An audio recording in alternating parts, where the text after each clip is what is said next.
Oke, halo semuanya. Assalamualaikum warahmatullahi wabarakatuh. Waalaikumsalam warahmatullahi wabarakatuh. Waalaikumsalam warahmatullahi wabarakatuh, Bu. Udah siap belajar hari ini? Udah ya. Sebelumnya, saya absen dulu ya. Ini masih berapa orang? Masih 24 orang. Ada yang belum hadir? Oke. Absen dulu.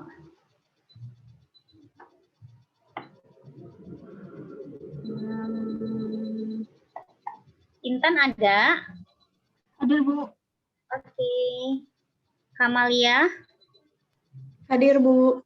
Oke. Firly? Hadir, Bu. Oke. Muhammad Raihan? Hadir, Bu. Oke.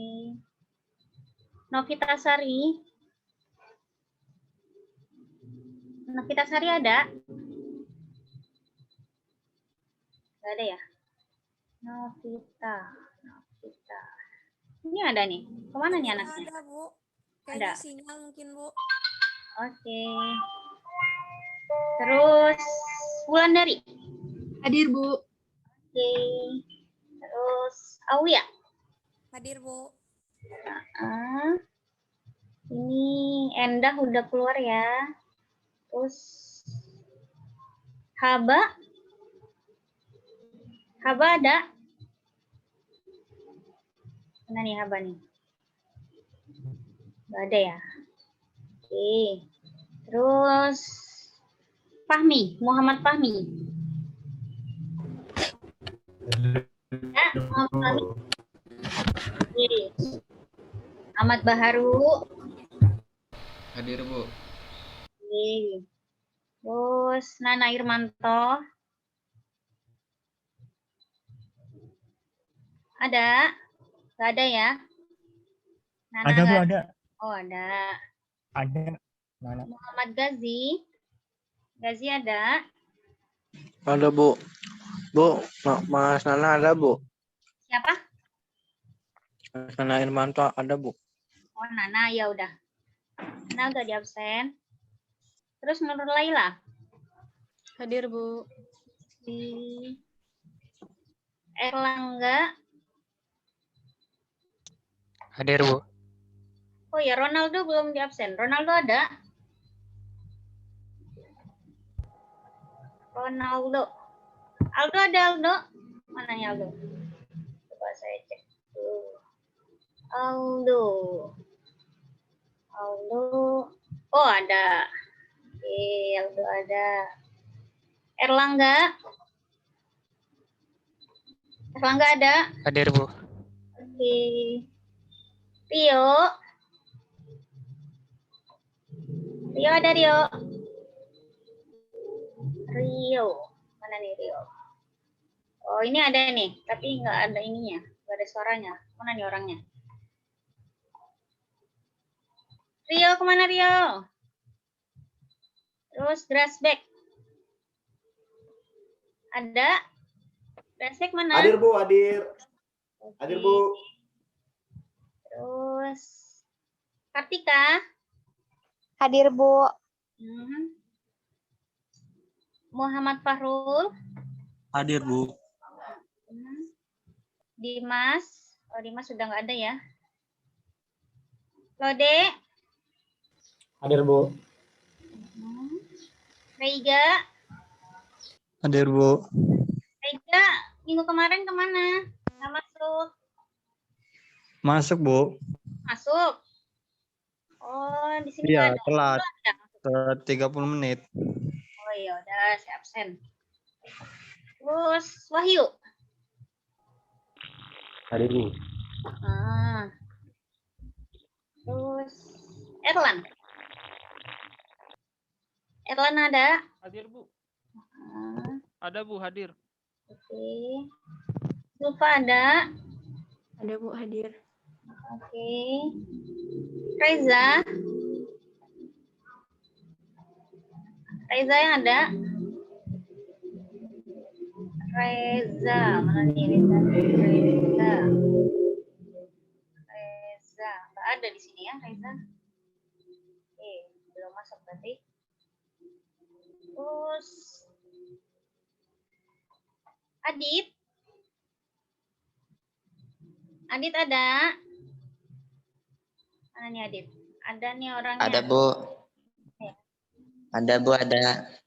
Oke. Ada yang belum disebut? Sudah disebut semua? Oke, kalau gitu. Oke, gimana persiapannya? Untuk video lancar? Ada kesulitan? Udah mulai belum? Untuk video. Masih buat itunya Bu. Udah, Bu. Lancar. Apanya? Hah? Bikin naskahnya? Pakai naskah nggak atau gimana kalian? Ya masih buat naskahnya Bu. Ya udah. Grafik udah selesai? Udah, Bu. Tinggal edit. Tinggal edit. Oke. Baguslah kalau gitu. Sampai 10 menit kan? Pokoknya harus ini ya, minimal 10 menit. Ya udah, kalau nggak ada masalah, Minimal video gimana? minimal Gimana, 10 menit ya, Bu. Iya, minimal 10 Minimal menit ya. 10 menit. Iya, benar. Boleh Kemarin lebih. Pokoknya minimal 10 menit, tapi boleh lebih. Gitu ya. Oke, Ya, Bu. kalau nggak ada pertanyaan mengenai video, nggak ada kesulitan, kita langsung ke materi ya. Untuk pertemuan kali ini kita akan bahas materi mengenai sila keempat ya. Untuk kelompok yang bertugas, siapa ya? Kali ini? Saya Bu. Iya, Firly sama? Laila Hildayati. Oke, bisa dimulai? Iya bisa Bu. Ya, silakan.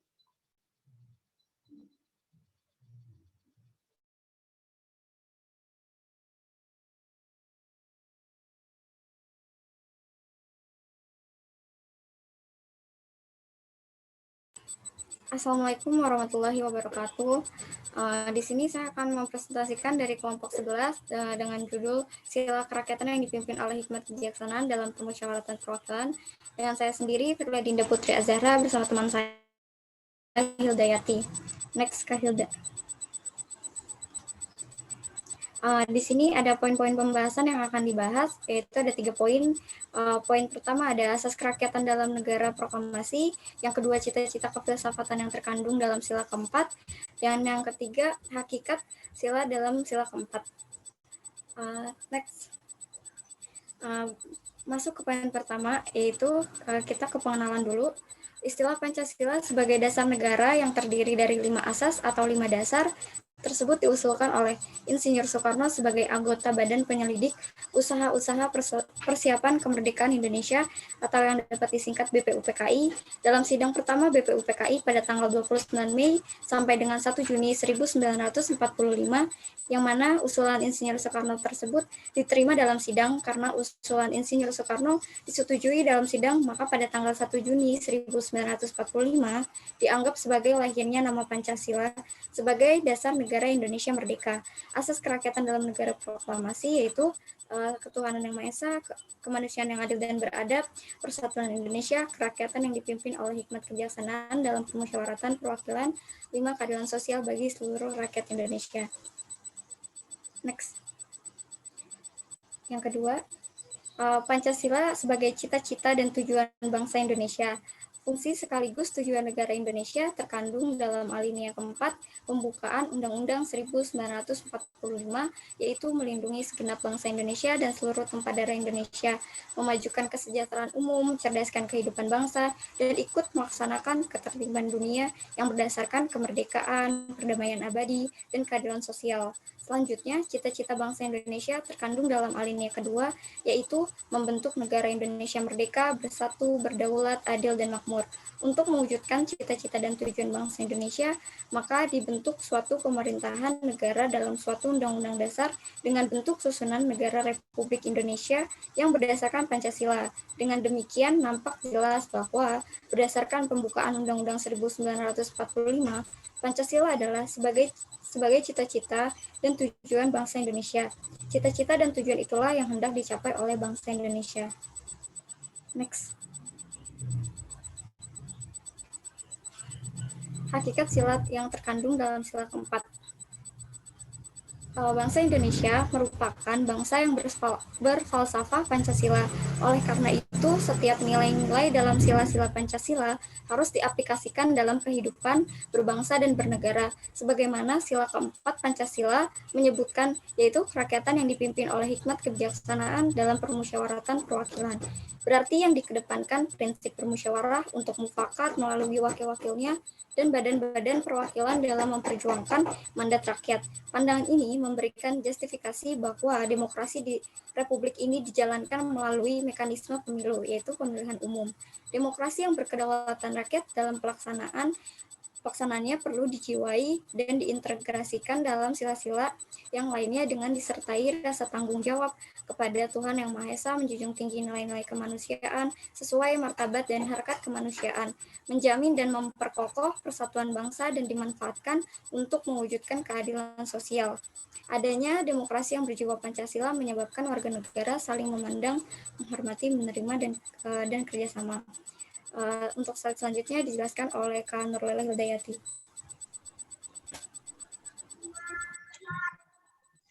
Selanjutnya, arti dan makna sila keempat. Yang pertama, hakikat sila ini adalah demokrasi, yaitu pemerintah dari rakyat, oleh rakyat, dan untuk rakyat. Yang kedua, permusyawaratan, yaitu membuat keputusan secara bulat dengan dilakukannya secara bersama melalui jalan kebijaksanaan. Yang ketiga, melaksanakan keputusan berdasarkan kejujuran keputusan secara bulat sehingga membawa konsekuensi kejujuran bersama. Nilai identitas adalah permusyawaratan.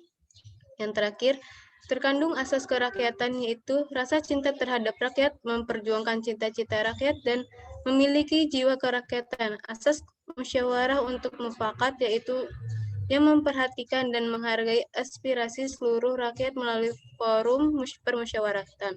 Menghargai perbedaan, mengedepankan kepentingan rakyat, bangsa, dan negara. Sekian dari kami. Jika ingin ada yang bertanya.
Ada yang bertanya? Mana?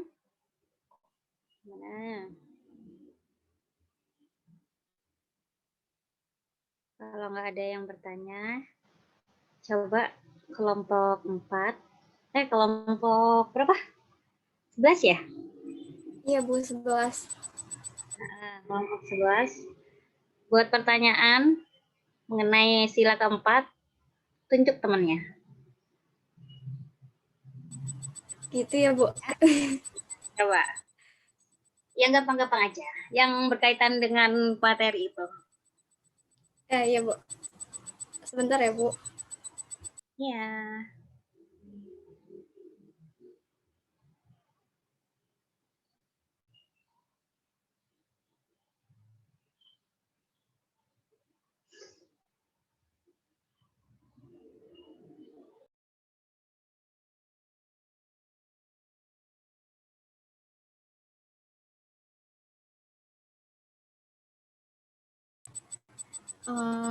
Ini langsung ditunjuk aja Bu.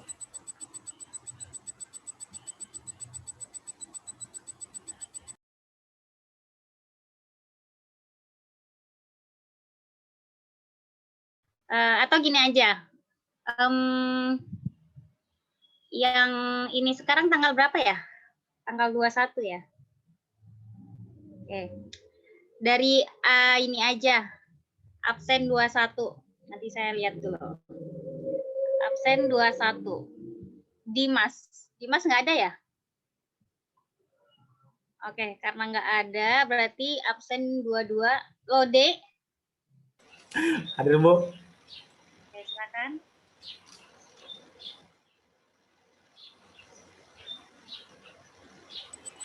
Berarti pertanyaan buat Kak Osama ya Bu? Iya, benar. Iya, benar. Gini Kak, kan di dalam sila keempat itu ada tentang demokrasi, intinya yaitu kan permusyawaratan perwakilan. Yang mau ditanyain, menurut Kakak, bagaimana sih implementasi pada sila keempat ini yang udah diterapkan di Indonesia? Apakah sudah sesuai dengan Pancasila atau belum? Terima kasih.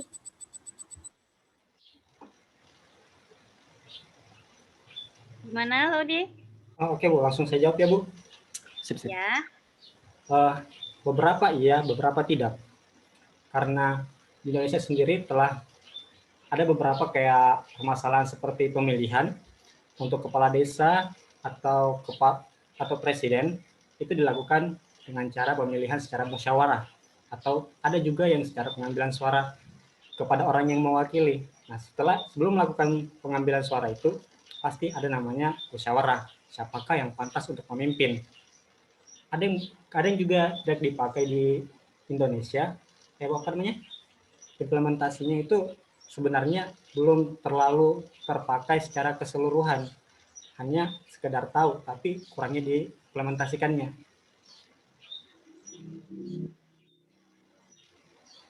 Apa lagi? Itu saja. Gimana, Firly? Mungkin ada ini tanggapan lain? Ada Bu. Kak Osama boleh minta contoh pelanggaran atau yang tidak sesuai dengan sila keempat Pancasila nggak? Contohnya.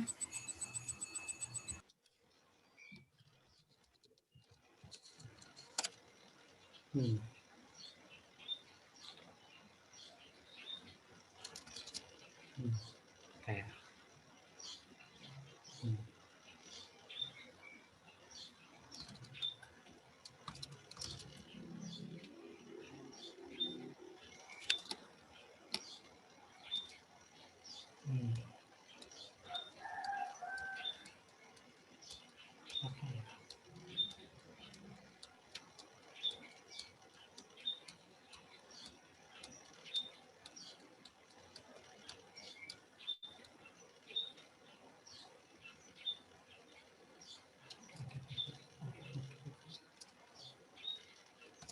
Contohnya yang paling sering itu ketika adanya pencurian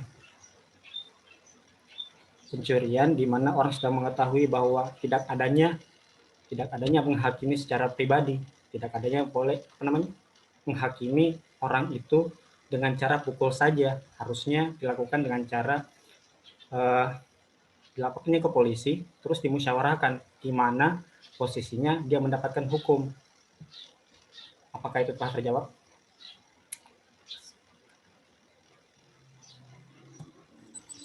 Oke Kak, sama makasih jawabannya. Oke, ini ada pertanyaan dari Adi. Menurut kalian dalam sila keempat itu bisa ada implementasi lain tidak selain dari musyawarah, mufakat atau diskusi? Adit masih ada, Adit?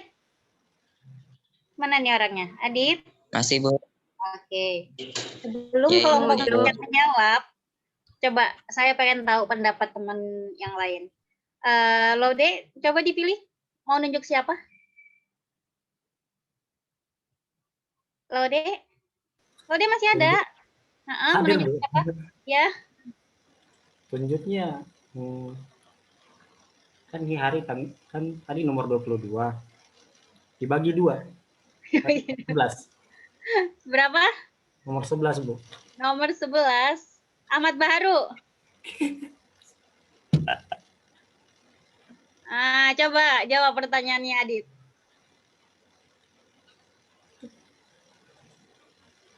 Ada nggak Ahmad Baharu? Mana nih orang yang iya nggak ada. Gimana deh yang lain? Tadi perasaan ada deh. Oh ini dia. Kemana nih anaknya nih? Menghilang dia. Ganti orang aja, Bu, kalau gitu. Ya udah ganti. Orang yang abjad terakhirnya Z. Apa namanya? Salah. Yang namanya di awal dengan Z. Zulfa. Ya, Bu. Zulfa gimana? Ada Zulfa? Ada Bu. Jawab pertanyaannya Adit. Ini selain dari penerapan atau implementasi sila keempat selain dari musyawarah dan mufakat ya, Bu.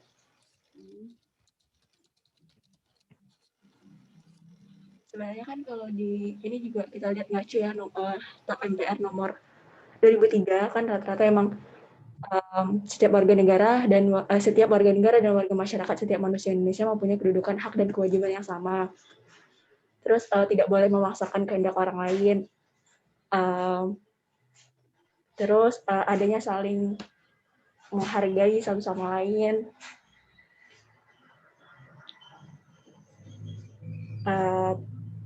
Mengutamakan yang paling penting itu mengutamakan musyawarah mufakat dalam mengambil keputusan untuk kepentingan bersama dalam semangat kekeluargaan. Memilih dan dipilih dalam pemilihan ketua himpunan mahasiswa, misalnya seperti kita ada BEM, nah itu kan di lingkungan mahasiswa juga ada memilih dan dipilih dalam pemilihan mahasiswa. Itu juga dilakukan secara demokrasi. Terus lagi ya.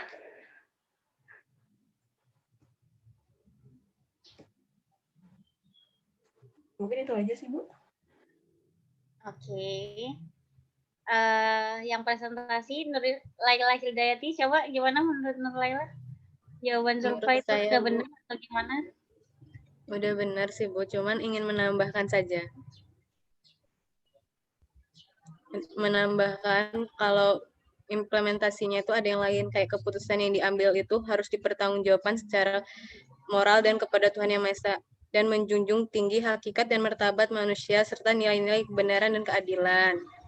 Terus ada lagi dengan itikat baik dan rasa tanggung jawab menerima dan melaksanakan hasil keputusan yang sudah dimusyawarahkan atau di mufakat itu atau di diskusi tersebut, Bu. Oke, gimana Dit? Baik, Ibu sudah jelas, terima kasih. Oke. Coba bikin satu pertanyaan lagi. Kelompok 11.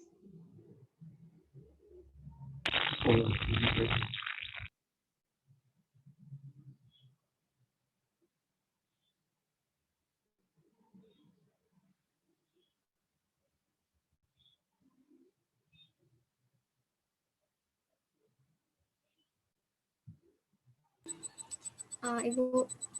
Ya. Buat Kak Wahyu Kurniawan Gultom, pertanyaannya makna dan dari Pancasila sebagai cita-cita dan tujuan bangsa Indonesia menurut Kak Wahyu itu seperti apa? Terima kasih. Iya Kak. Apa tadi pertanyaannya?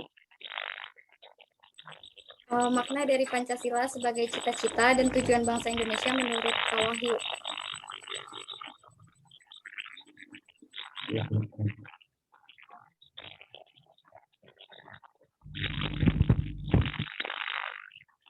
Mungkin Pancasila dijadikan sebagai cita-cita dan tujuan yang hendak kita bangsa Indonesia. Dan mungkin itu satu masyarakat yang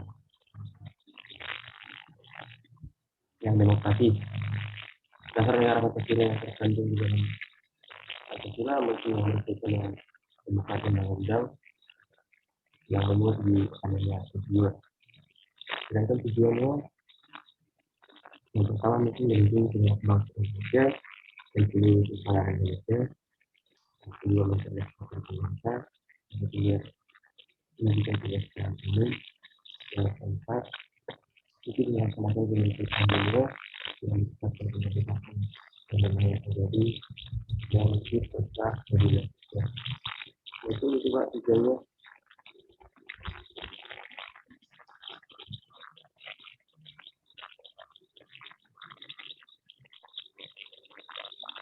Bagaimana dia? Wahyu, maaf, boleh diulang nggak? Itu suaranya kurang jelas. Iya Kak. Pancasila sebagai cita-cita dan tujuan bangsa, mungkin artinya Pancasila dijadikan sebagai cita-cita dan tujuan bangsa yang sudah dicapai bangsa Indonesia. Mungkin yaitu suatu masyarakat yang demokratis dan dasar negara Pancasila yang terkandung di dalam pembukaan undang-undang tahun 1945. Sedangkan tujuan bangsa Indonesia mungkin yang berkaitan dengan untuk melindungi segenap bangsa Indonesia, berdasarkan kehidupan bangsa, memberikan kesejahteraan umum, dan itu harus melaksanakan ketertiban yang mendapatkan kemerdekaan, berdamai abadi dan keadilan sosial.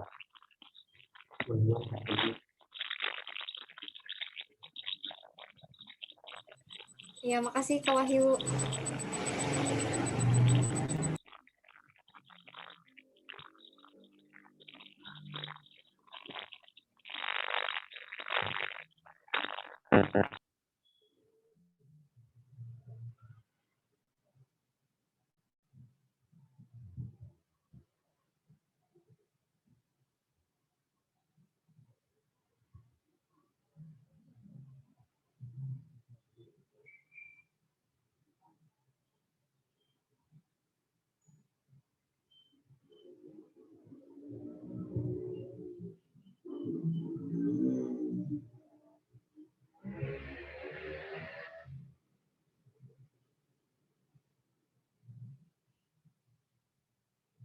Gimana? Udah? Nggak ada yang bertanya lagi? Hah? Nggak ada? Kalau nggak ada, saya yang bertanya nih. Kalau yang bisa jawab dengan jawaban yang berbobot, saya akan kasih nilai tambahan. Disimak ya. Mengenai terorisme. Jadi kan pada bulan Mei 2018 ada aksi bom bunuh diri ya yang terjadi di Surabaya. Nah, insiden ledakan bom yang merupakan ini bentuk dari terorisme itu masuk penyimpangan sila keempat atau tidak? Jika iya, kenapa? Jika tidak, kenapa? Apa alasannya? Ada yang bisa jawab? Nah, ini saya nggak nunjuk.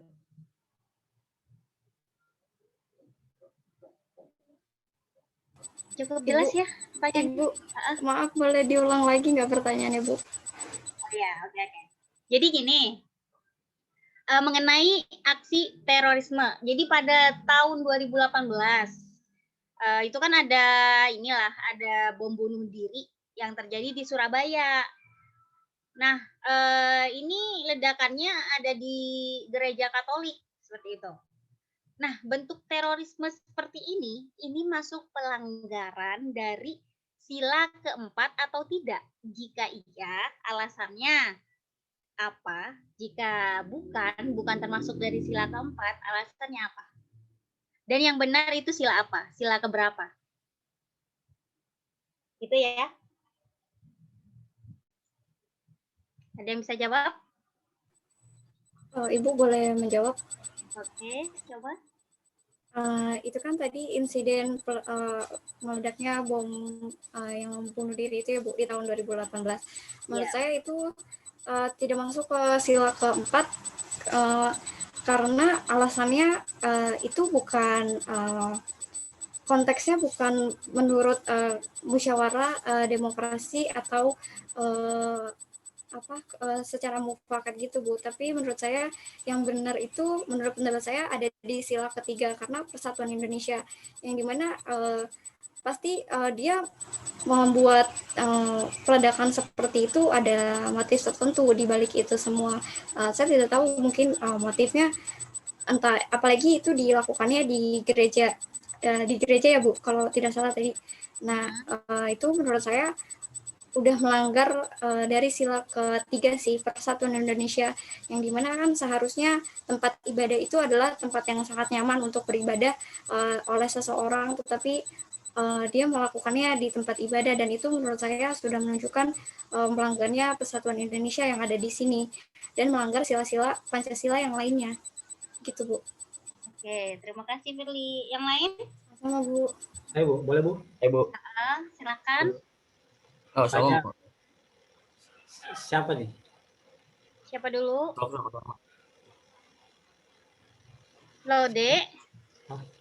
Oke Bu, kalau saya Bu ini terkait dengan sila kelima. Sila kelima itu bunyinya keadilan sosial bagi seluruh rakyat Indonesia. Kalau di substitut atau putrabalikan ini sila kelima berarti tidak adanya perlakuan adil terhadap beberapa orang atau bisa disebut rasis atau diskriminasi. Kemungkinan besar orang yang melakukan bom itu merasa tidak adanya merasa kayak agama Kristen atau gereja itu pantas dihancurkan, tapi itu tidak merasa adil kepada orang lain, maka ya dia mengenai sila kelima. Berarti bukan sila keempat? Bukan Pak, bukan Bu. Oke, kalau sama sila-sila yang lain bisa jadi nggak? Sila yang lain akan kena ketika dia berhubungan dengan sila ketiga lagi. Sila ketiga di mana Persatuan Indonesia, di mana harusnya itu mereka bersatu tapi memecah belahkan. Maka tidak boleh. Anggaran. Baik. Sudah, Lode? Ya Bu. Oke, terima kasih. Rehan ya? Iya Bu, kalau menurut saya itu tidak ada di poin-poin tersebut yang ada di sila keempat tidak berkaitan dengan aksi terorisme, sedangkan menurut saya lebih masuk ke sila pertama tentang ketuhanan Yang Maha Esa karena di situ terkandung sikap saling menghormati dan bekerja sama antara umat beragama dan juga perlu diimplementasikan dalam kehidupan berbangsa dan bernegaranya tersebut Bu. Sebagai contoh upaya menjalankan sila pertamanya dan tujuannya untuk menghindari praktik aksi terorisme dan kekerasan antar agama dan juga tujuannya menciptakan kerukunan antar umat manusia. Oke, sudah Rehan? Sudah Bu. Oke, terima kasih. Bu, saya bisa tambah? Iya, boleh. Oke Bu, kalau menurut saya itu udah menyimpang dari Pancasila.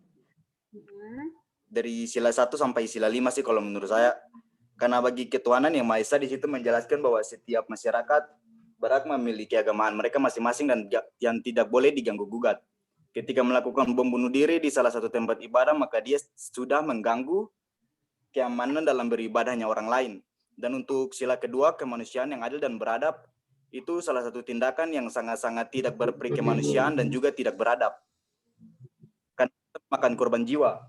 Dan untuk sila ketiga, persatuan Indonesia, hal-hal seperti ini mengganggu yang namanya keseimbangan persatuan di Indonesia. Bisa terjadi perpecahan antar agama di Indonesia. Dan untuk yang sila keempat sendiri, ya, hikmat kebijaksanaan dan permusyawaratan juga perwakilan, ini lebih sangat menyimpang. Karena melakukan tindakan bom bunuh diri bukanlah sesuatu hal yang bijak. Dalam sila keempat kita diajarkan tentang kebijaksanaan, permusyawaratan, dan juga perwakilan. Jadi ketika kita melakukan bom bunuh diri itu sangat-sangatlah tidak bijak dan juga tidak termasuk dalam kata musyawarah karena mereka tidak bermusyawarah dengan seluruh masyarakat Indonesia, terutama agama yang diwakili oleh mereka. Apalagi soal perwakilan, karena kita juga mengatakan sebagai agama yang digunakan sebagai simbol dalam melakukan bom bunuh diri juga mengatakan bahwa mereka tidak merasa diwakili oleh orang-orang ini. Dan untuk sila kelima, keadilan sosial bagi seluruh rakyat Indonesia, ini sudah sangat-sangat menyimpang juga karena tidak masuk dalam konteks keadilan. Ketika orang lain boleh melakukan ibadah, kenapa orang yang lain nggak boleh melakukan ibadah? Itu Bu, kalau menurut saya Bu. Jadi kalau untuk tidak termasuk dalam Pancasila, menurut saya dari sila 1 sampai sila kelima nggak termasuk soal hal-hal seperti ini. Itu kalau dari saya Bu. Oke, terima kasih. Ya, jadi memang ya untuk aksi terorisme ini memang bisa berkaitan dengan sila 1 sampai sila 5. Benar kata Girasde. Tapi ada yang menonjol, yaitu di sila kedua, yakni kemanusiaan ya, kemanusiaan yang adil dan beradab. Jadi mengenai hak-hak dari setiap individu. Nah, di situ kan permasalahannya adalah tentang perbedaan juga ya, ketidaksepakatan terhadap suatu paham, kemudian hak seseorang diambil oleh mereka dari aksi terorisme seperti itu. Nah, itu sih yang paling menonjol. Tapi untuk yang lainnya juga masuk sila-sila 1 sampai 2 karena kan memang sila itu saling berhubungan. Dari sila 1, 2, 3, 4, 5. Gitu. Oke. Cukup pertanyaannya. Sampai sini ada yang mau bertanya? Kalau tidak, saya akan melanjutkan. Oh ya, ditutup dulu ya. Kelompok 11. Sekian teman-teman, terima kasih. Sekian dari presentasi kelompok 11. Wassalamualaikum warahmatullahi wabarakatuh. Waalaikumsalam warahmatullahi wabarakatuh. Waalaikumsalam warahmatullahi wabarakatuh. Coba saya ambil alih.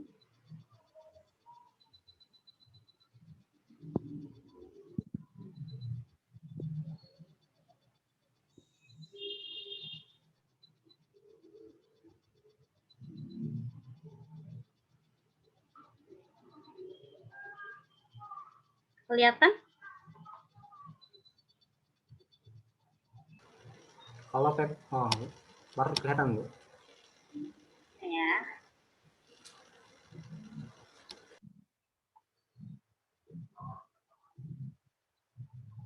Oke, sekarang kita bahas mengenai Pancasila yang keempat ya. Sila keempat yakni kerakyatan yang dipimpin oleh hikmat kebijaksanaan dalam permusyawaratan perwakilan.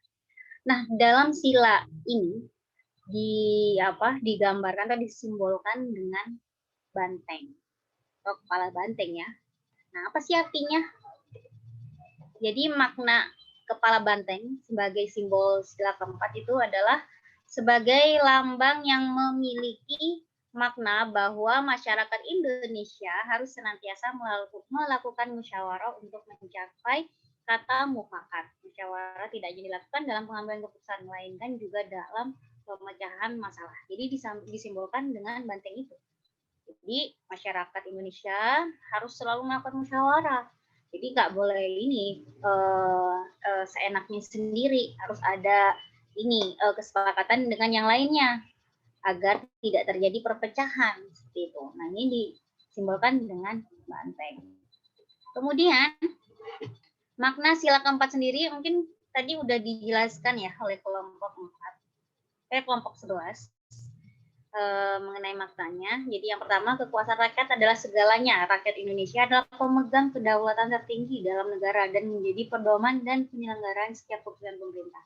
Jadi yang pertama, unsur pertama adalah rakyat. Jadi kalau nggak ada rakyat ya nggak mungkin ada ini, nggak ada negara, karena rakyat itu elemen penting dalam terbentuknya sebuah negara. Jadi kekuasaan rakyat ini adalah yang terpenting di sini dan memiliki kedaulatan tertinggi. Kemudian yang kedua, mewujudkan demokrasi dari berbagai sisi kehidupan masyarakat. Jadi dengan adanya sila keempat ini akan terwujudlah demokrasi, karena dari setiap orang memiliki pendapat ya, dan pendapat itu ditampung dan nanti akan dicari kesepakatannya. Itulah gunanya musyawarah, agar tidak ada perdebatan, perpecahan. Jadi memang setiap orang bisa saling berpendapat, kemudian nanti dicari solusinya apa, kayak gitu. Kemudian yang ketiga, saling menghormati dan menghargai setiap keputusan yang disepakati bersama. Nah, kalau udah ada ini nih, udah ada keputusan dari berbagai pendapat yang berbeda-beda, nah tugas kita adalah menghormati.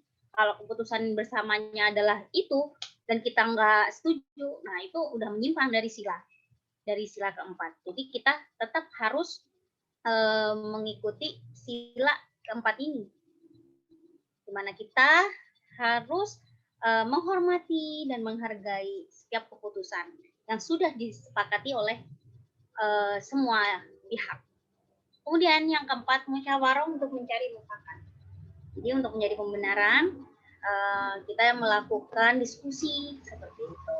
Seperti sekarang kita kan ini untuk perkuliahan seperti ini kita lebih ke diskusi, mencari pendapat-pendapat, maksudnya mengungkapkan pendapat dari setiap orang, baiknya kayak gimana. Nah nanti akan ditemukan jawaban yang tepat dari musyawarah itu. Kemudian berani memberikan rasa tanggung jawab dalam melaksanakan keputusan. Nah, ini yang terakhir ya. Jadi setelah melakukan keputusan, sudah melaksanakan keputusan itu, harus ada tanggung jawabnya. Ketika nanti ada masalah, nah itu harus bertanggung jawab. Kemudian penerapan dari sila keempat Pancasila sebenarnya banyak.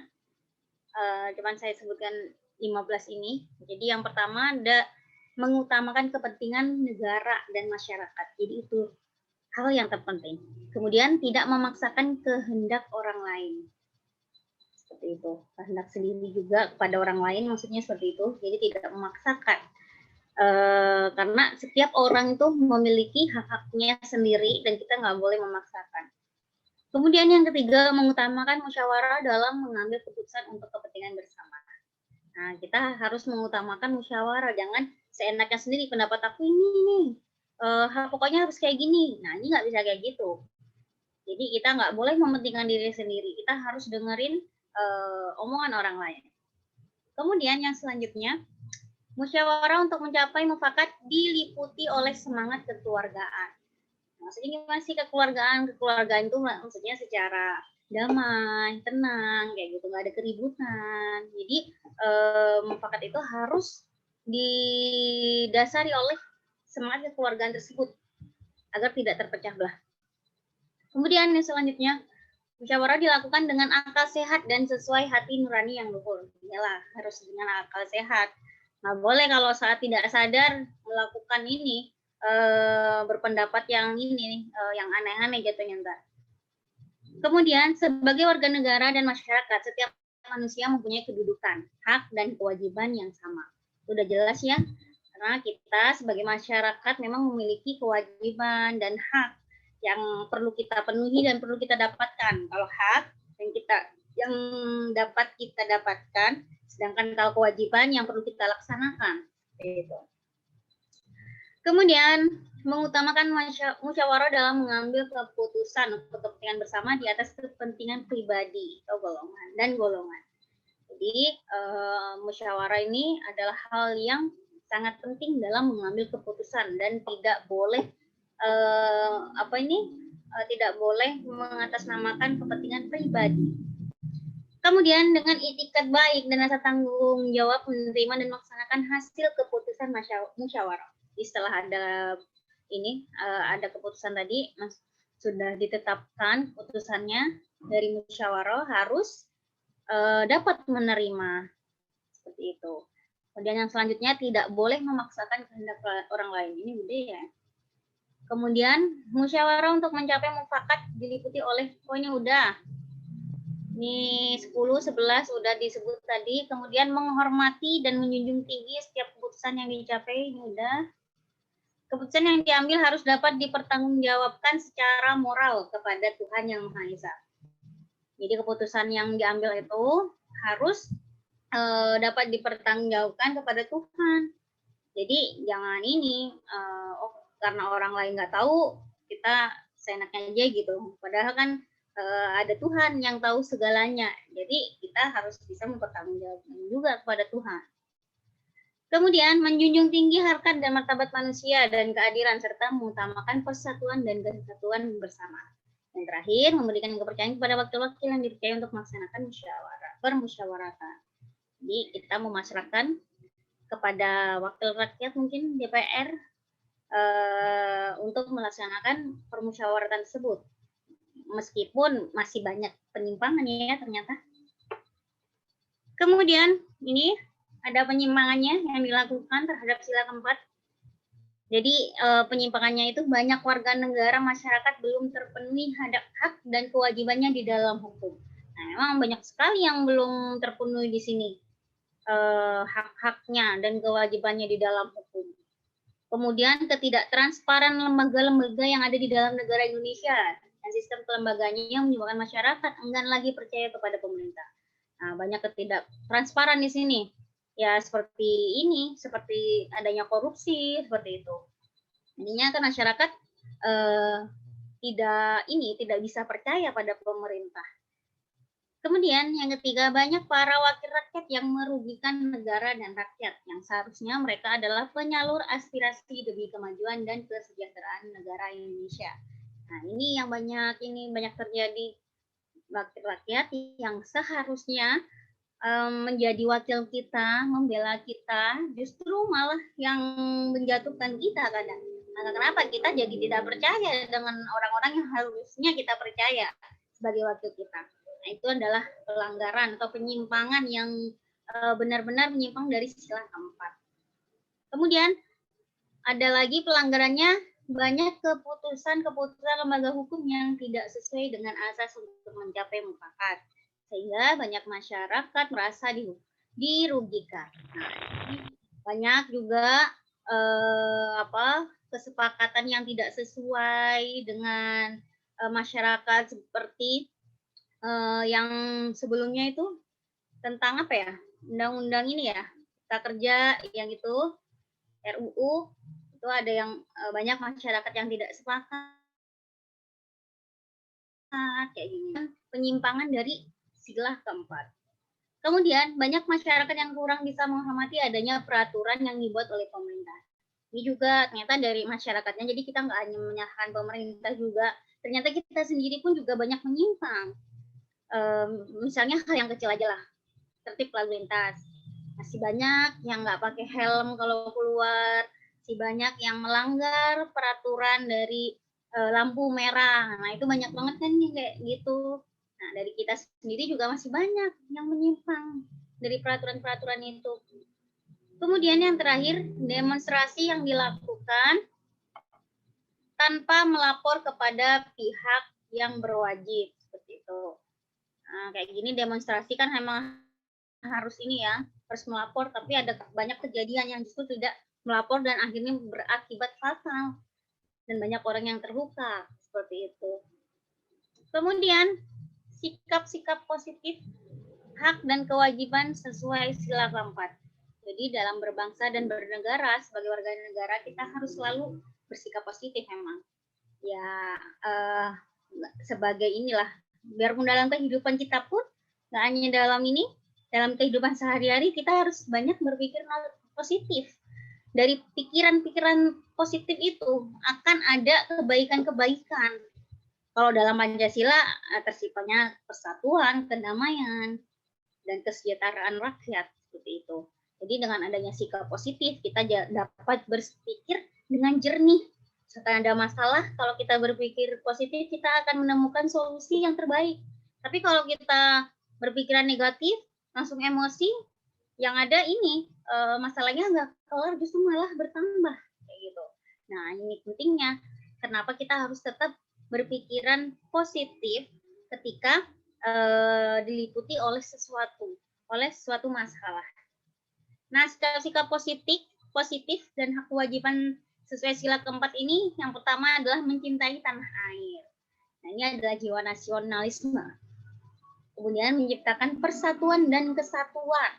Bagaimana kita mengikat persatuan kesatuan antara sesama kita, tidak berpecah belah, tidak saling bertengkar, seperti itu. Kemudian ikut serta dalam pelaksanaan pembangunan. Jadi kita ikutlah, misalkan kalau ada kerja bakti, kita ikut, gitu. Ada pertemuan lingkungan, misalnya ada rapat apa gitu dalam lingkungan kalian dalam suatu RT, ikut, karena itu adalah sebuah pelaksanaan sila keempat kayak gitu, sesuai dengan nilai-nilai keempat, hal-hal yang terpuji yang dapat membangun negara kita, seperti itu. Kemudian mempertahankan dan mengisi kemerdekaan. Nah, karena kita udah nggak dijajah lagi, nggak kayak dulu. Kalau dulu kita memang harus berkorban dan berjuang untuk melawan penjajah. Kalau sekarang tugas kita adalah mempertahankan dan bagaimana mengisi kemerdekaan itu. Di sini kita sebagai generasi milenial, kita harus bisa membuat harum nama bangsa, kemudian memilah hal-hal yang baik dan tidak baik dari budaya luar, bisa dilakukan dengan hal-hal tersebut. Kemudian yang selanjutnya menghormati dan menjunjung tinggi setiap keputusan yang dicapai sebagai hasil musyawarah. Jadi kalau udah ada keputusan dari musyawarah tersebut yang sudah dimufakati, kalian harus menghormatinya juga. Jadi nggak boleh langsung marah-marah nih karena nggak setuju, gitu kan, nggak bisa kayak gitu. Jadi harus menghormati setiap keputusan. Kemudian pelanggaran hak dan kewajiban yang terdapat pada sila keempat. Setelah bersikap positif yang sesuai nilai Pancasila, masih saja terdapat pelanggaran. Nah, memang pelanggaran-pelanggaran itu pasti ada. Di mana ada peraturan, di situ ada pelanggaran. Itu seperti sudah hukum alam ya. Ketika ada peraturan, seakan-akan peraturan itu dibuat hanya untuk dilanggar. Seperti itu. Ya, namanya juga manusia. Ya, kita sebagai milenial ya harus milenial harus bisa berpikir ini positif, harus bisa menerapkan sila-sila Pancasila ini, dan harus diamalkan dalam kehidupan kita, seperti itu. Nah, pelanggaran-pelanggaran ini yang berhubungan dengan sila keempat, yang pertama terdapat kecurangan dalam penarikan suara pemilu yang sering terjadi. Nah, seperti lembar pemilu yang telah dicontreng, kotak pemilu yang tidak disegel, adanya penyuapan, serta pemerasan pada penghitungan suara seperti ini. Ini pelanggaran.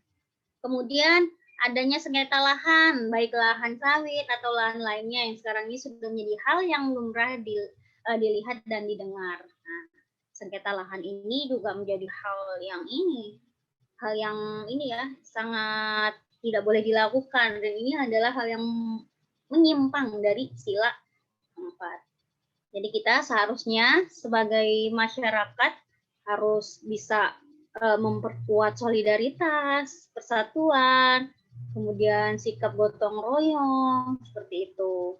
Sebagian kecil masyarakat di perkotaan justru lebih mengutamakan kelompoknya. Jadi kalau dalam perkotaan memang dalam perkotaan seperti ya kita lah kayak gini, lebih mengutamakan ini sih kelompoknya. Jadi bukan atau golongannya, bahkan negara lain dibandingkan kepentingannya negara sendiri, seperti itu. Nah, di sini saya ada video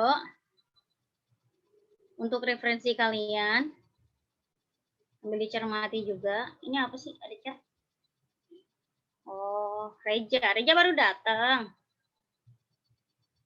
Mana orangnya? Udah hilang lagi Reja. Kemudian saya share dulu. Mana ya? Oh, ini. Ini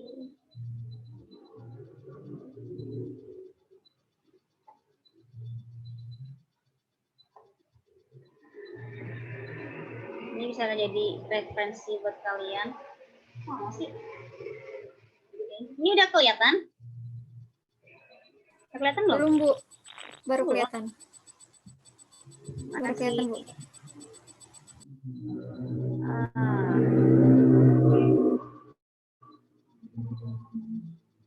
Respon ya.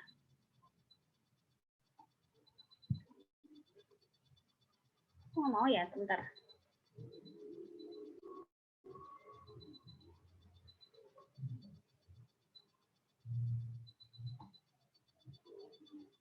Saya orang lagi, nggak bisa nih.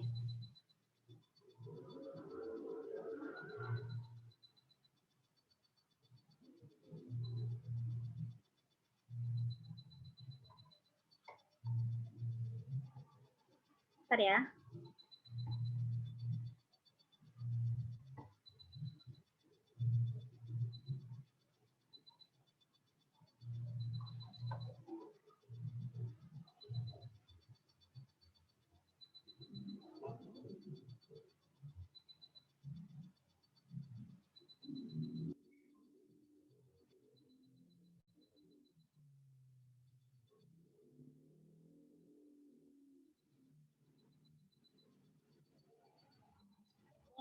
Ini saya nih, jaringan saya. Oh.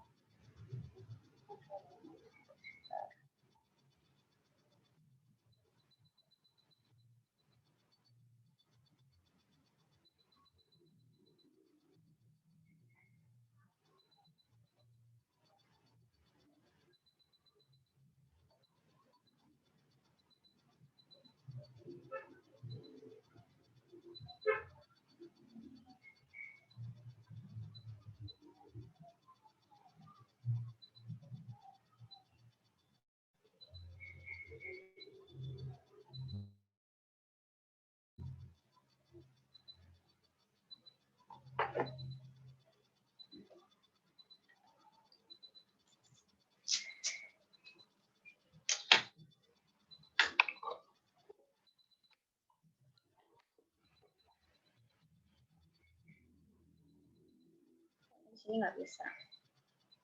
Bentar ya guys. Ini lagi error ini saya.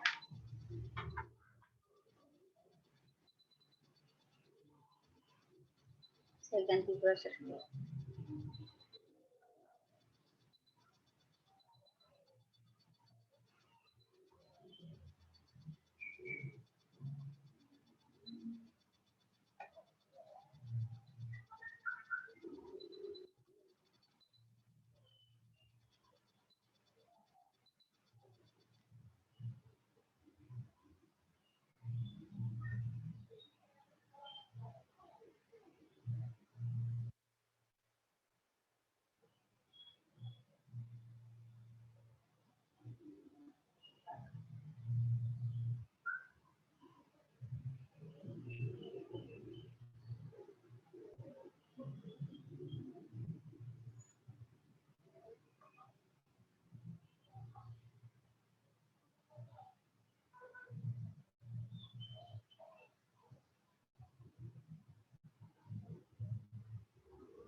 Tanah air, ku tidak lupakan,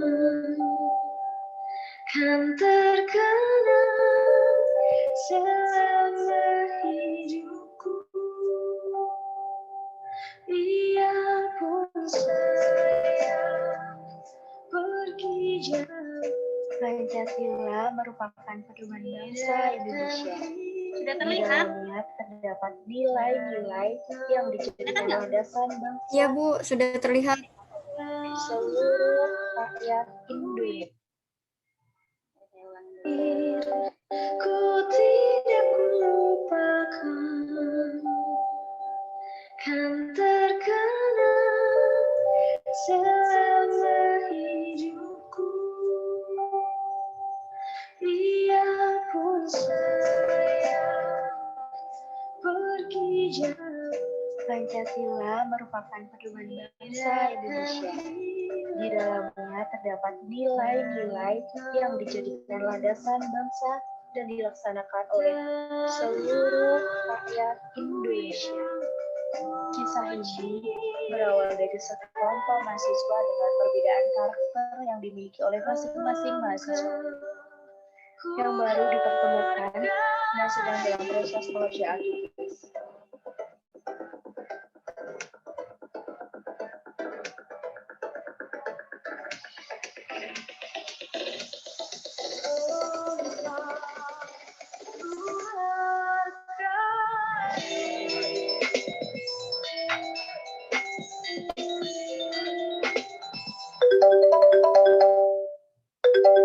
Nah, Re, ini kan tugas pertama kita kan? Semoga berjalan dengan baik ya. Iya ya, semoga aja. Salam kenal semua. Oke. Cukup basa-basi. Ini langsung ke intinya aja. Bener sih, biar gak makan waktu. Oke, langsung aja ya. Jadi kan sekarang tuh lagi ada COVID-19. Nah, kita nggak bisa kerja kelompok. Jadi, kita bahas aja subtemanya di sini. Nanti kita kumpulin jadi satu. Nah, terus sekarang kita bahas dulu tema apa yang mau kita ambil. Oh iya, buat temanya gimana kalau kita ambil tema persatuan aja gimana? Kenapa kok kita nggak ambil tema kemanusiaan aja? Aku rasa temanya tuh lebih gampang untuk kita ulik. Jadi kita juga gampang untuk ngerjainnya. Gimana? Menurut gue sih ya, mendingan sih keadilan. Nanti bisa dikaitin ke masalah hukum itu. Kita beda-beda pendapat gini ya. Kalau aku sih yang mana aja setuju. Jadi gimana nih? Ya udah sih, yang penting kan aku juga udah kasih usul ke kalian nanya kayak gimana. Ya semuanya juga terserah kalian. Oke. Kalian tenang dulu dong. Kita bicara pelan-pelan. Ini nih yang gue gak suka. Kalau misalnya udah beda pendapat kayak gini nih, malah maksain pendapatnya sendiri buat dipakai. Aku jadi nyolot sih. Perasaan aku gak pernah ya maksain pendapat aku. Aku tuh cuma ngasih saran aja. Kalau semisal saran aku gak dipakai juga gak apa-apa kok. Emang kamu gak bisa bedain apa? Udah dong, Re. Kita kan ini masih bahas tema loh, masa mau berantem? Gimana kalau kita voting aja biar adil? Nah, setuju. Lagian, kita itu sekarang kan lagi bahas tentang Pancasila. Masa kita sendiri nggak bisa sih nerapin Pancasila itu sendiri? Kemudian, secara nggak langsung, kita itu sekarang lagi kayak nerapin sila keempat tuh. Iya, bener tuh. Kita kan diskusi buat nyelesain tugas. Nah, semua orang kan berhak menyampaikan pendapatnya. Jadi, kita kan harus menghargai pendapat orang lain. Kalian bener juga sih. Seharusnya aku juga nggak kayak gitu buat sama Kis. Sikap aku juga tadi salah. Sorry ya teman-teman. Sorry ya Kis. Karena udah kayak gitu sama kamu. Ya, gue juga minta maaf. Ya seharusnya gue kayak gitu. Sekali lagi maafin gue ya, Din. Nah, kayak gini kan enak. Kan udah ngasih saran semua. Ayo, kita tinggal voting sekarang. Sip, bener banget tuh. Setuju. Pada akhirnya, mereka saling berbaikan dan kembali mengerjakan tugas. Lalu, pelajaran yang dapat diambil adalah saling menghargai pendapat satu sama lain pada saat musyawarah adalah hal penting. Musyawarah mengajarkan kita untuk tidak saling memaksakan kehendak dan saling menghormati satu sama lain. Karena tanpa disadari, hal itu merupakan implementasi dari sila keempat Pancasila, yaitu kerakyatan yang dibimbing oleh hikmat kebijaksanaan dalam permusyawaratan perwakilan. Sekian dari kelompok kami. Terima kasih. Tanah air, ku tidak lupakan.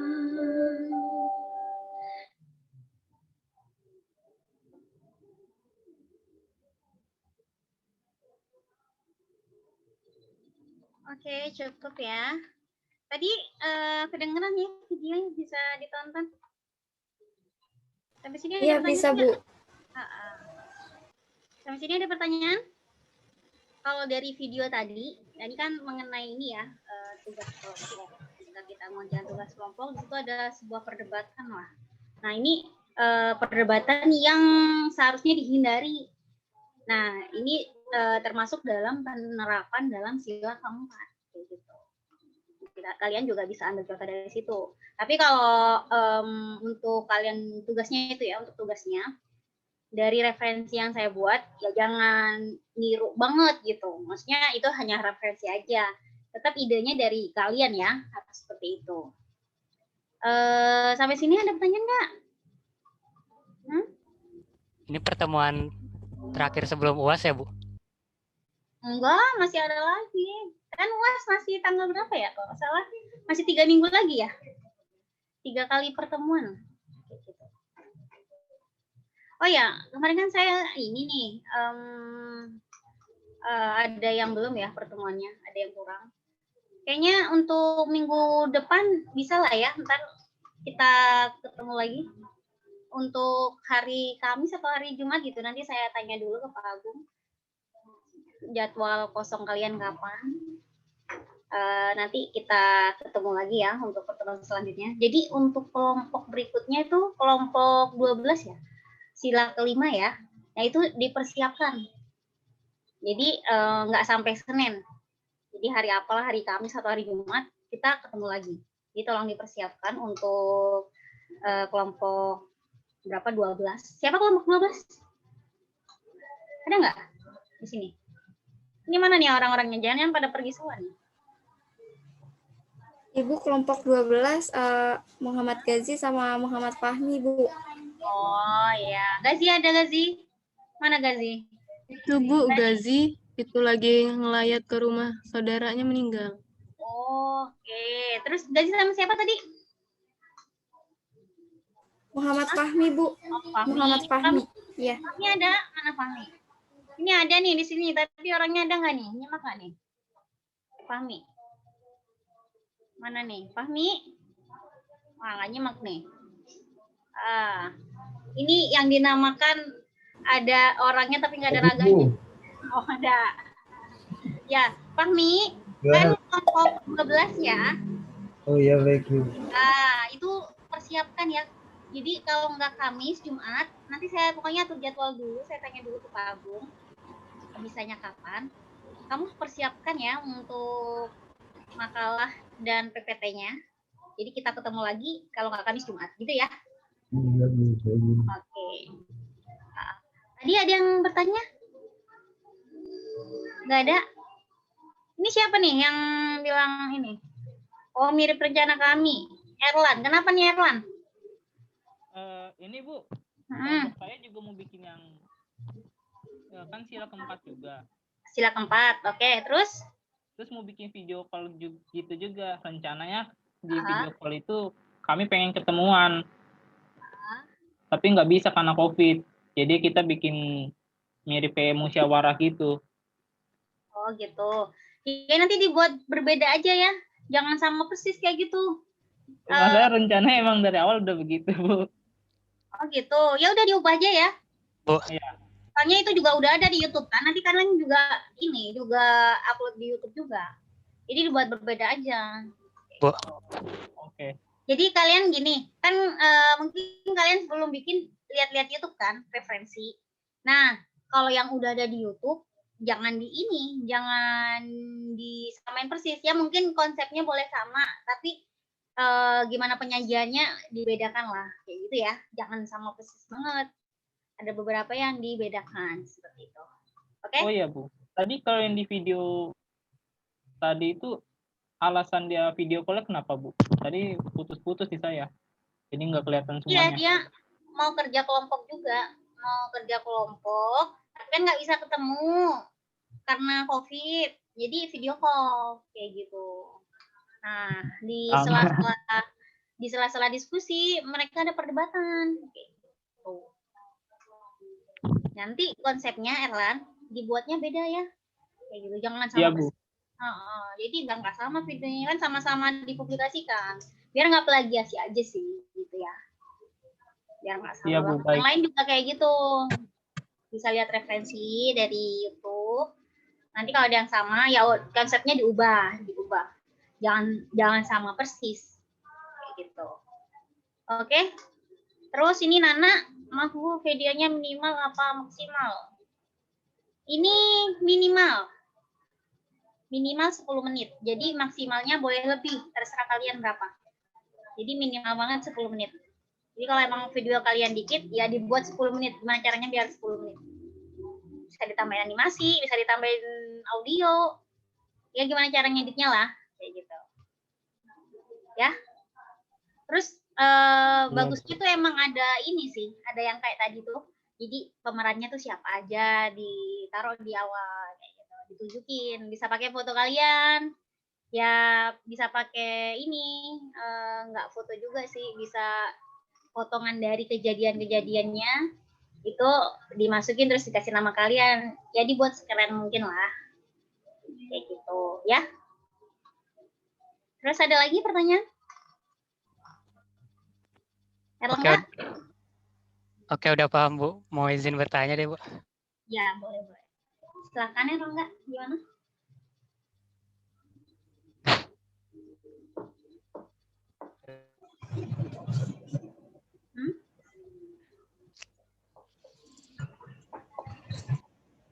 Gazi udah muncul, Gazi? Gazi? Mana lagi Gazi? Tapi kayaknya di 2 pertemuan sebelumnya pendapat saya ada yang rada kurang gitu deh, Bu. Kalau ngeperbaiki pendapat yang itu dulu, kira-kira boleh nggak, Bu? Iya, yang mana ya? Ntar dijelasin aja. Pendapat yang mana, yang diperbaiki mana, saya juga udah lupa itu. Yang terkait korupsi, Bu. Oh ya. Yang membangun kesadaran moral anti korupsi. Gimana? Betulnya dari jawaban semuanya udah cukup betul semua sih kalau menurut saya, tapi saya pernah dengar kayak semacam diskusi gitu. Jadi kalau di Indonesia itu misalkan ada pembangunan jembatan, terus misalkan ada musibah apa, terus jadi ada dialog gitu, terus ada yang berpendapat di Indonesia itu kalau misalkan ada pembangunan jembatan, terus jembatannya itu misalkan ambruk atau pembangunan apa gitu, terus bilangnya ya udah ini musibah gitu, ya udah manusia nggak ada yang sempurna gitu. Terus ada tambahan pendapat lagi, why not gitu, why not to be perfect gitu, to be perfection gitu kata dia. Jadi kenapa nggak mengevaluasi sesuatu gitu. Terus ada tambahan pendapat lagi, ya jadi budaya masyarakatnya begini tapi ngarepin pemerintahnya begini gitu.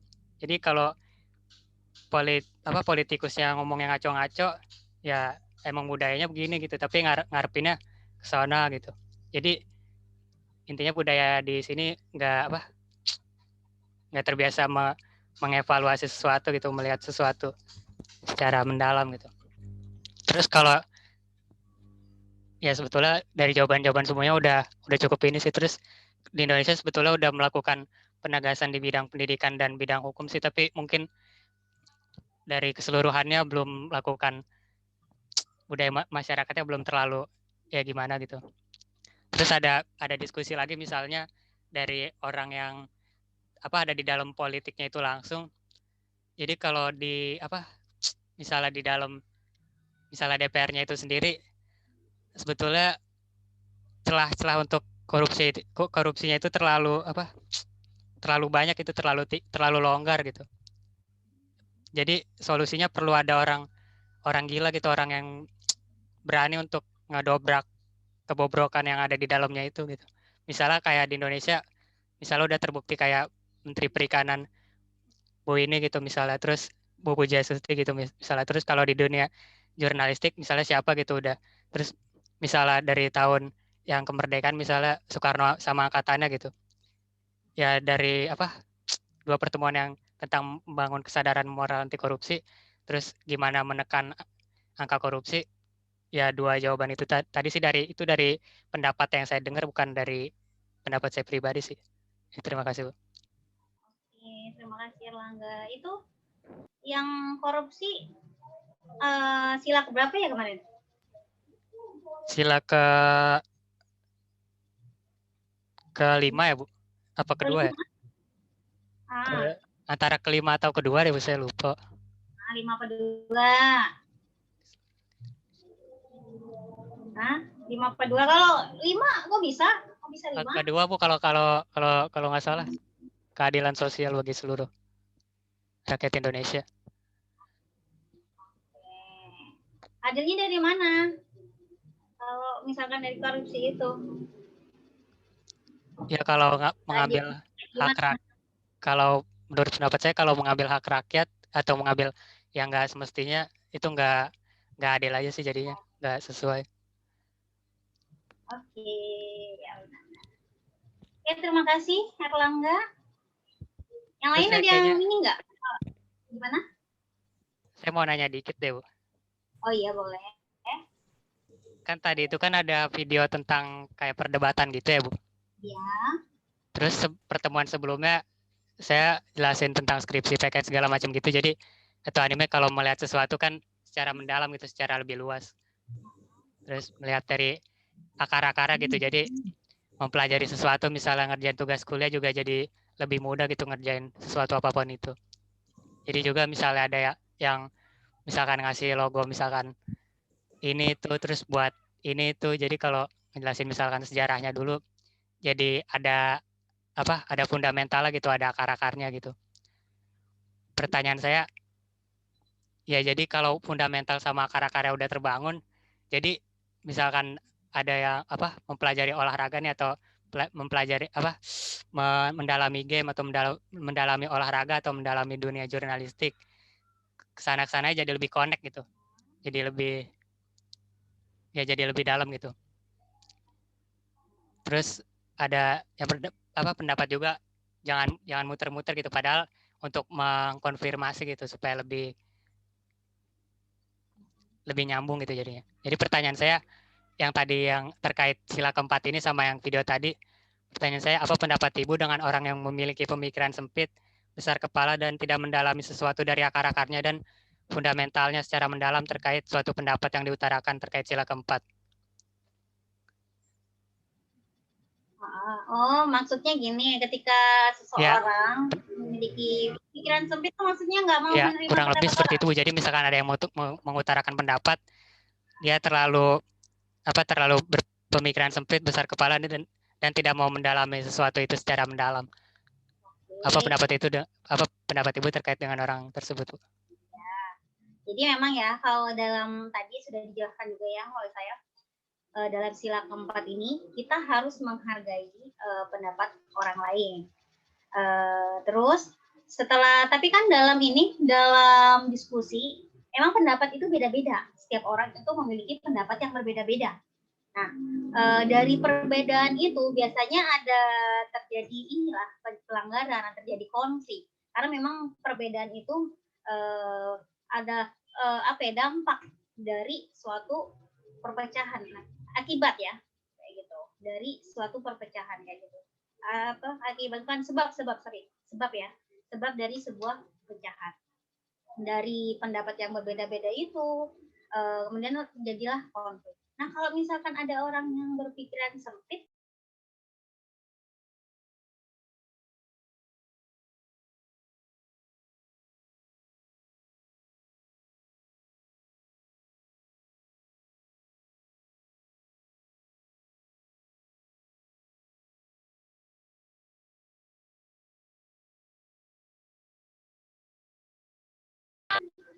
dan kemudian kalau pendapat saya mengenai orang yang sempit pikirannya atau nggak mau menerima saran orang lain, ya itu perlu ini lagi. Ya kan sudah melanggar dari sila. Harusnya kalau memang nggak setuju, dengarkan dulu pendapat orang tersebut. Kalau sudah didengarkan, kalau dia nggak setuju, nanti bisa dicari solusinya, mufakatnya gimana. Nah, itu gunanya musyawarah. Gitu. Ketika ada perbedaan yang terjadi, terus kita mencari mufakat kebenaran. Gimana caranya biar semuanya satu suara. Gitu. Bahkan setelah semuanya sudah diputuskan, saya udah ada keputusan nih, masing-masing sepakat. Tapi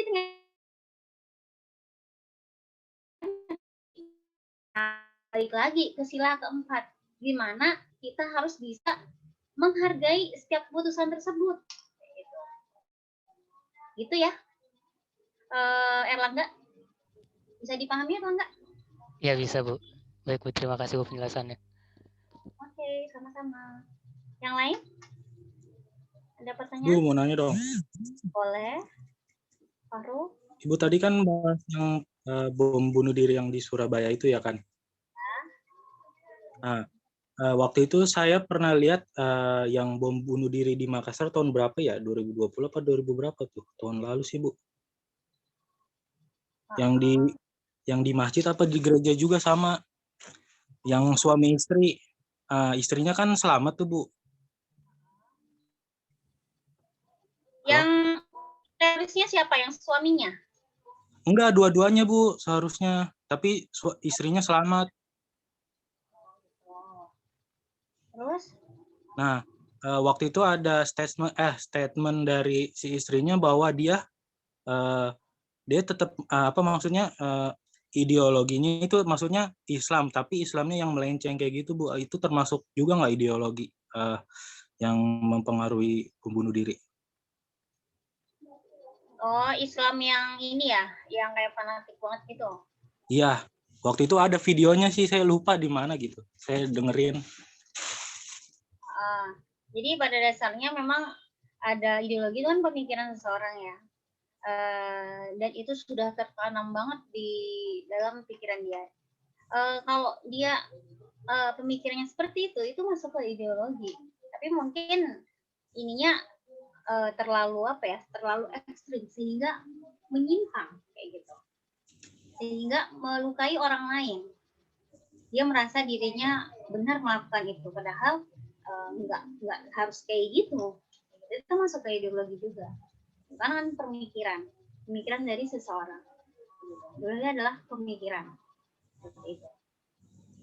Dan dia udah dimasuki pikiran-pikiran yang buruk kayak gitu oleh agamanya. Tapi itu berkedok agama. Kedoknya agama. Padahal seharusnya kan nggak kayak gitu. Itu hanya untuk menghancurkan kita aja sebenarnya.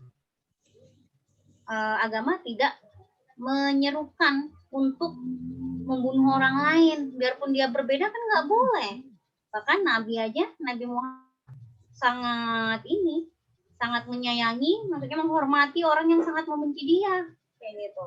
Diludahi pun Nabi tetap aja bersikap baik. Terus kenapa kita sebagai orang biasa yang mungkin nggak suka perbedaan, non Islam gitu, terus mau ngebunuh, nah itu benar-benar menyimpang banget. Itu bukan salah agamanya, tapi salah pemikirannya, kayak gitu.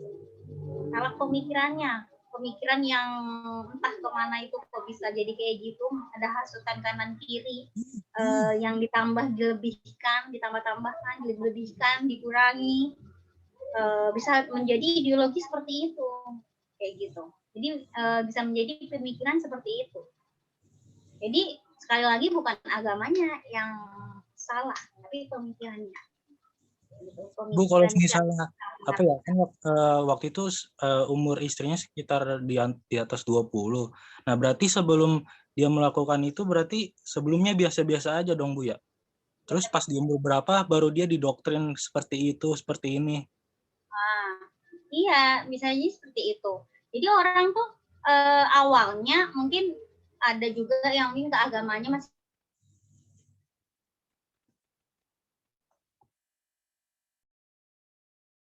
dapat orang lain apa lah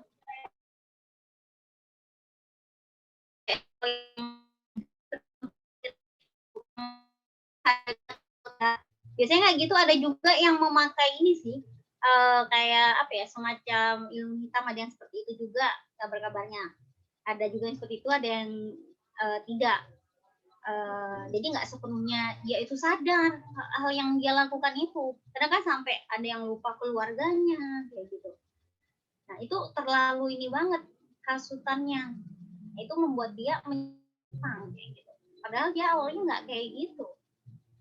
Kayak gitu ya.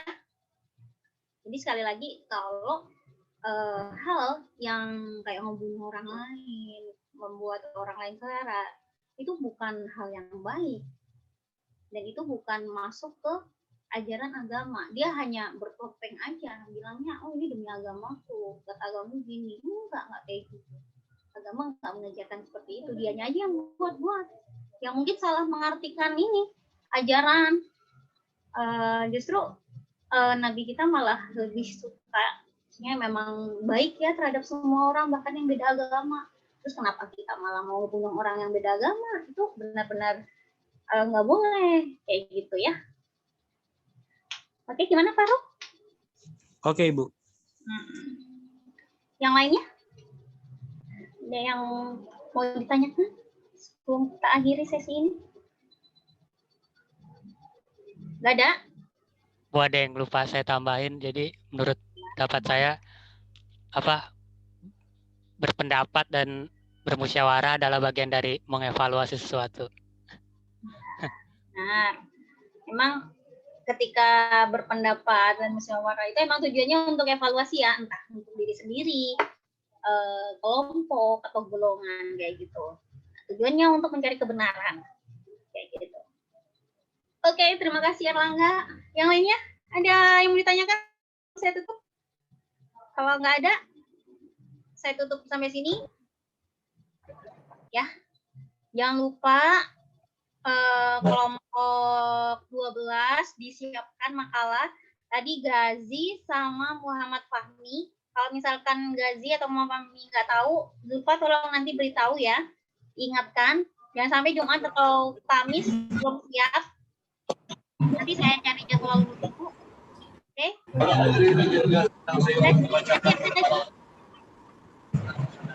Gazi sama Muhammad Fahmi ya? Kami. Oke? Siap ya? Udah bikin belum? Gazi? Gazi? Ya udah kalau gitu. Cukup sekian sampai sini dulu ya pertemuan kali ini. Semoga bermanfaat. Semoga kita bisa mengamalkan nilai-nilai Pancasila pada kehidupan kita. Cukup sekian. Assalamualaikum warahmatullahi wabarakatuh. Selamat siang dan selamat beristirahat. Warahmatullahi wabarakatuh. Waalaikumsalam warahmatullahi wabarakatuh. Terima kasih, Bu. Terima kasih, Bu.